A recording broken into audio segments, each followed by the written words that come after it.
आपत्तीग्रस्त शेतकऱ्याच्या मागे इतर कोणी येऊ न येऊ, त्यांच्यासोबत राहू न राहू, शिवसेना ही त्यांच्यासोबत प्रत्येक पावलावरती त्यांना न्याय मिळवून देण्यासाठी सोबत असल्याशिवाय राहणार नाही हा शब्द मी यापूर्वी सुद्धा दिलेला आहे. मोबाईल मी गेल्या 8 दिवसापूर्वी येऊन गेलो, त्याच्याही आधी आलो होतो आणि तिथून निघताना मी मराठवाड्यातल्या शेतकऱ्याला शब्द दिलेला आहे की जोपर्यंत कर्जमुक्ती होत नाही तोपर्यंत या सरकारला आपण काही सोडायचं. शिवसेनेचा वाघ आला. सर्वांचं शिवसेनेमध्ये मी स्वागत करतो. आज दिवाळीचा पहिला दिवस आहे. दिवाळीच्या शुभेच्छा देताना मोबाईल खाली करा. मला मराठवाड्यातला आणि महाराष्ट्रातला आपत्तीग्रस्त शेतकरी सुद्धा दिसतोय. या आपत्तीग्रस्त शेतकऱ्याच्या मागे इतर कोणी येऊ न येऊ, त्यांच्यासोबत राहू न राहू, पण शिवसेना ही त्यांच्यासोबत प्रत्येक पावलावरती त्यांना न्याय मिळवून देण्यासाठी सोबत असल्याशिवाय राहणार नाही हा शब्द मी यापूर्वी सुद्धा दिलेला आहे. मोबाईल मी गेल्या 8 दिवसापूर्वी येऊन गेलो, त्याच्याही आधी आलो होतो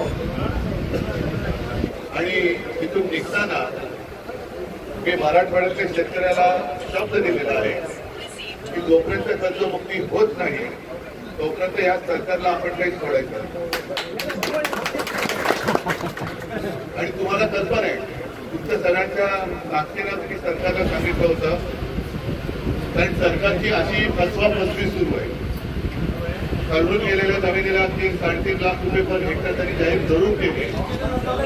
मी म्हटलं होतं की तुम्ही 3-3.5 लाख पाहिजे दिवाळीनंतर द्या, पण पहिले त्यातले 1 लाख हा दिवाळीपूर्वी माझ्या शेतकऱ्याच्या खात्यामध्ये टाका.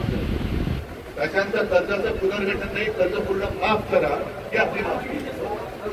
आता कालच मी एका वृत्तपत्रात पाहिलं, आता एकेकाच्या पॅकेजच्या चिंतड्या उडायला लागलेल्या आहेत. 3-3.5 लाखापैकी जवळपास किती जर काही इकली म्हटलं तर एकच काही पैसा हातामध्ये येत आहे. मोबाईल खाली करे मित्रा. नुकसान भरपाई नाही तर मोलमजुरी असं आहे. त्याच्यासाठी आज शेतकरी हवालदिल झाले.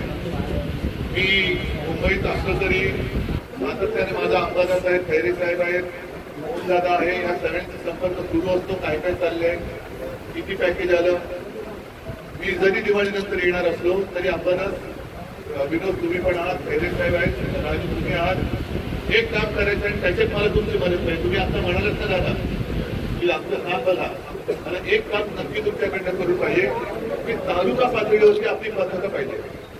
आणि जे पॅकेज सरकारने जाहीर केले आपल्याला सर्कलप्रमाणे त्या शेतकऱ्यांना ते मिळालं की नाही हे पाहिलं पाहिजे. आणि ते मिळवून देण्याचं काम हे आपल्या शिवसैनिकांनी करायचं. जमेल जमेल ना? कारण नाहीतर नुसता घोषणा देऊनचा उपयोग नाही.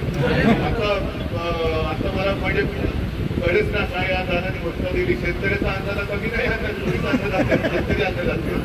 पण मी शेतकऱ्याचा सोबती नक्की आहे आणि त्या सोबतीला आणि त्या विश्वासाला मी कधी तडा जाऊ देणार नाही. तुमचं आज सगळे तुम्ही सगळेजण आला, तुमचं सगळ्यांचं स्वागत. आणि मराठवाडा असो, महाराष्ट्र असो, या सरकारचा अनुभव सगळ्यांनी घेतलेला आहे.